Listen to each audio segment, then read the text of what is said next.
የተከበራችሁ የሄለኒቱ ተከታታዮች እንኳን በደህና መጣችሁ። ዳጣ ድራማን ክፍል 55ን ይዤላችሁ ቀርብ ያለው እንግዲህ የዳጣ መጨረሻ በጣም ያሳዝናል። አቶ ደረጀ ለአንዴና ለመጨረሻ ጊዜ ዳጣንና ናታንን ሲጠይቃቸው ዳጣ እውነቱን ተናገረች። ናታንም ደግሞ አቢጌልን በፍጹም አባዬ እሷ የምትፈቀርና የምትወደድና ለሚስት የምትሆን ሴት አይደለችም። በጭራሽ እኔ እሷን እንደ እህትን በመቅረብ በጣም ይከብዳል። አባዬ አንተ በጣም አስተዋይና ጥሩ ሰው ነህ። መቼም ዳጣንን አግብቼ በደስታ እምኖር እንጂ አቢጌን አግብቼ መቃጠል አልፈልግም ሲል መልስ ሰጠ። ከዛም አቶ ደረጀ ደግሞ ወይዘሮ ማርታን ከሚባለው በላይ እያበደች ነው መሰለኝና በግድ ናታን አጣምራለሁ አጋባለሁ እያለች እሱም ደግሞ ደረጀ ኧረ እባክሽ የሴት ክብራችንን መቼም ቢሆን ማጣት የለብንም። እኔና አንቺ እኮ የሴት ልጅ ቤተሰቦች ነን። ናታን ደግሞ እንግዲህ ከወደዳትና ካፈቀራት አባቱ ደግሞ የኔ አብሮ አደግ ጓደኛዬ ነው። ዝምድናም ከፈለገ እሱ ሲጠይቀኝ እንጂ እኔ ልጃችንን እንዳራቸው ይጋቡ ብለን ማለት የለብንም። ይሄ በጣም የወረደ አስተሳሰብ ነው። ምን ሆነሻል ማርታ? እኔ እኮ አንቺን ሳገባ ውበትሽን ወይም ሰውነትሽን ፈልጌ ሳይሆን ለልጆች እናት ትሆናለች ብዬ መርጬ አምኜብሽ ነው። እና ስለዚህ ናታንም ደግሞ ባንቺ ግፊትና ልትድሪያቸው አልፈልግም ብሎ ሲል ተናደደችና ደሬ አሁን ለዳጣ እንጂ ለምታስበው አንድ ቀንም ለብቸኛዋ ልጅህ ላብዬን ለምንድነው ማትጨነቀው? የእሷ ህይወት ለምንድነው የማያሳስብህ ብላ ስትለው ኧረ እባክሽ እንደዚህ እያልሽ ልጅ እንድትጠራኝ ባታደርጊ በጣም ደስ ይለኛል። አብዬል እኮ የበኩር ልጅ ናት። ምንም ቢሆን እኮ በፍጹም ላጣትም አልፈልግም። ምንም ቢሆን እኮ እሷ አንድ ነገር እንድትሆንብኝ አልፈልግም። ስለዚህ መቼም ይሁን መቼም አብዬን የሚያገባት ወንድ ያልታደለ ብቻና ብቻ ነው ብሎ ሲል ደነገጠችና እንዴት አንድና አንድ ብቻ ደስታዋ እንዴት አያስደስትም? ደሬ አሁን ላይ እየሆንክ ያለ ራሽ ሊገባኝ አልቻለም። የተናገርኩት መቼም በአሁን ዘመን ናታንና እየቢን ግድ ካላገባችሁ ብለን የምንጠይቅበት አይደለንም። እኛ የሴት ቤተሰቦች ነን። እንዴት ሴት ልጃችንን አግባልን ብለን እንጠይቃለን? ይሄ ባህሉም አይደለም ብሎ አቶ ደረጀ ለወይዘሮ ማርታ ይመልስላታል። እንግዲህ በተለይ እሱ ካልወደዳት ካላፈቀራት፣ ይኸውልሽ ናታን የሚያፈቅራትና የሚወዳት ቢሆን ኑሮ እንደምንም ብሎ እሷን እየጨቀጨቀ እንድታገባ እናደርግ ነበረ። ግን ይሄ ነገር በጣም ይደብራል፣ በጣም ያሳፍራል። ካሁን በኋላ እንዲህ አይነት ተንኮልና ክፋት እንድታስቢ አልፈልግም ብሎ ተናገረ። ሰላም ውድ የተከበራችሁና የተወደዳችሁ የሄለኒቱ ተከታታዮች እጅግ በጣም ተወዳጅና በጉጉት ስንጠብቀው የነበረው የዳጣ ድራማ እንደቀጠለ ይገኛል። ለቻናላችንን እንግዲህ ለቻናሌ አዲስ የሆናችሁ ሁላችሁም ላይክ፣ ሼር፣ ሰብስክራይብ እያደረጋችሁ አበረታቱኝ። እንዲሁም ደግሞ ሀሳብ አስተያየታችሁን ለምትሰጡኝ ከልብ አመሰግናለሁ የኔ ውዶች። ዳጣ በስተመጨረሻ ከባድ ችግር ገጠማት።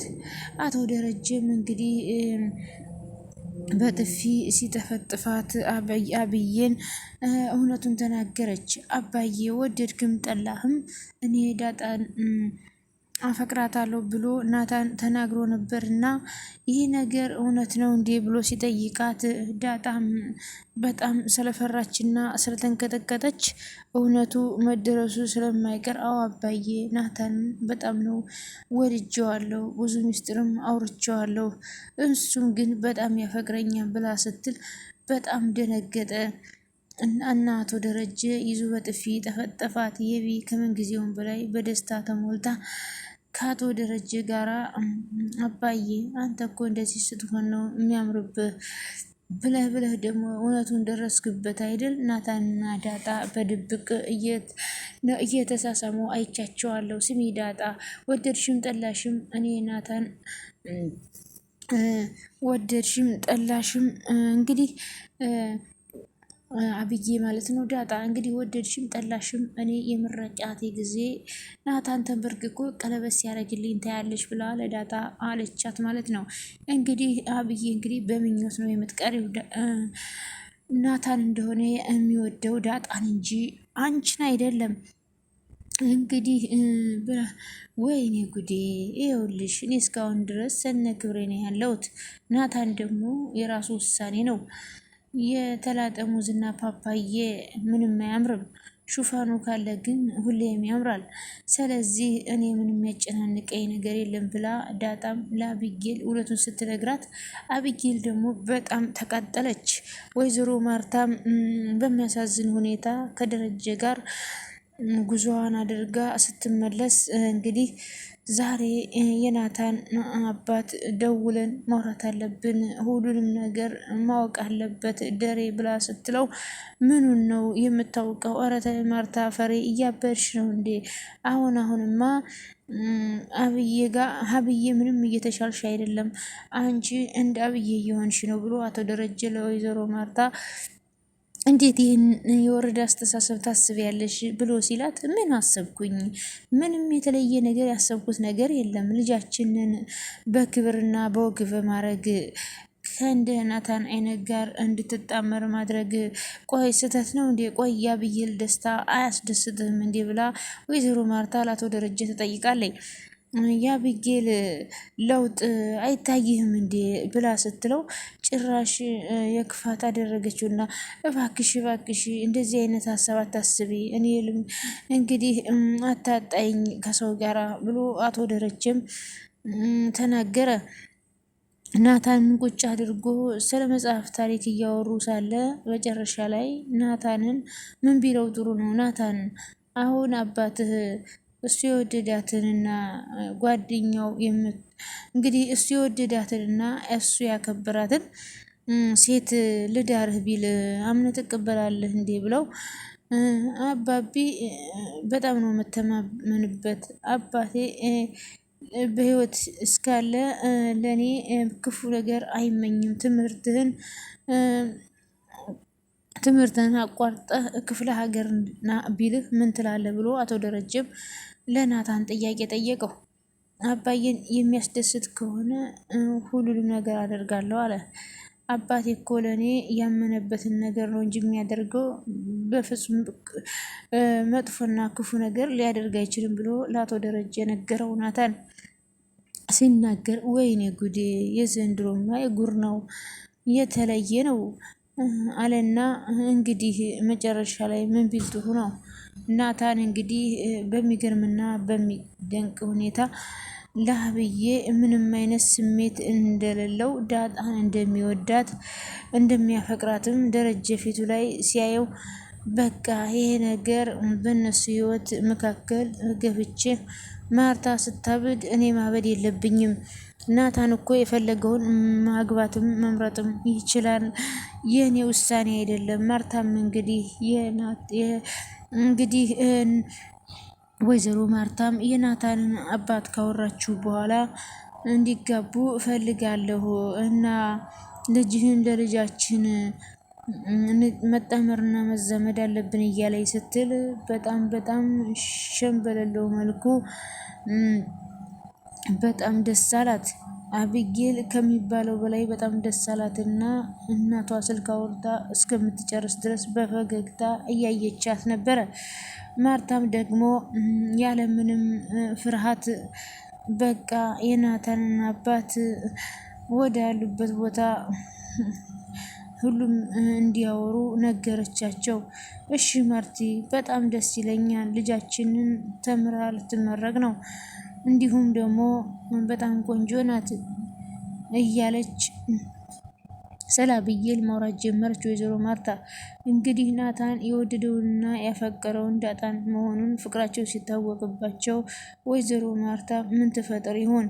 እንግዲህ ወይዘሮ ማርታም የዳጣንና የናታንን ፍቅር እውነት እንደሆነ ስታውቅ ምን ልታስብ ትችላለች? ምክንያቱም ወይዘሮ ማርታ ናታንና አብዬን እንዲጋቡ እንግዲህ አብዬንም ለእናቷ ናታንን ማግባት አለብኝ፣ ናታንን ካላገባሁ እኔ በቃ እያለች በጣም እናቷንም ትጨቀጭቃለች። እንግዲህ እናትየዋም አይናቸውን በጨዋ አጥበው ወደ ናታን አባት ደውለው ልጃችን እና ልጃችሁ ያው ያንተ ልጅና የእኛ ልጅ እንዲጣመሩና ወደፊት ዘመድም እንድንሆን እፈልጋለሁ ብላ ስትል እሱም ምንም ችግር የለም ብለው እንግዲህ የናታን አባት መልሰዋል ማለት ነው። እንግዲህ የናታንን ምን እንደሚያስብ መጀመሪያ አልጠየቁም ማለት ነው። እንግዲህ ወይዘሮ ማርታም ናታንን ልታገባልኝ ነው ልጅ ብላ በጣም ተደስታለች። እንግዲህ አብዬንም እናቷ እያወራች እስክትጨርስ ድረስ ከናታን አባት ጋር በፈገግታ ነበረ ስታያት እና የነበረው እናቷን ግን ናታን የሚፈልገው ዳጣንና ዳጣን ብቻ ነው ማለት ነው። እንግዲህ ወይዘሮ ማርታ የዳጣንና የናታንን የፍቅር መፈቃቀራቸውን ስትሰማ ምን እንደምትልና ምን እንደምታስብ እንግዲህ የምናየው ነው ማለት ነው።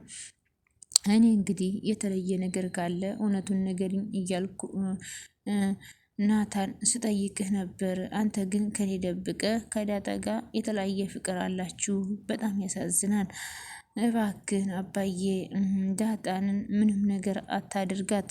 እሷ እኮ ያጠፋችው ነገር የለም። እውነታው ደግሞ ሁላችንም ጋር ነው ብሎ ሲል በጣም ተናዶ ስለነበረ አቶ ደረጀ ዳጣን እየተፈጠፈ ሳለ ናታን ደንግጦ አቶ ደረጀን ለማስቆም ቢሞክርም በሚገርም ሁኔታ ግን እጅግ በጣም ስላዘነ ወይኔ ጉዴ የዛሬውማ የጉር ነው ይለያል። ምንም ቢሆን እኮ እንዴት እንደዚህ ይደረጋል እያለ በጣም ተናደደ።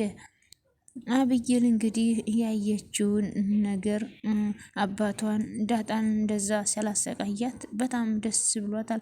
ዳጣ ትልቁና ዋነኛው ሚስጥር በህይወቷ ለማንም መናገር ያልፈለገችውን ሚስጥር ትልቅ ሚስጥር ለናታን ነግረዋለች።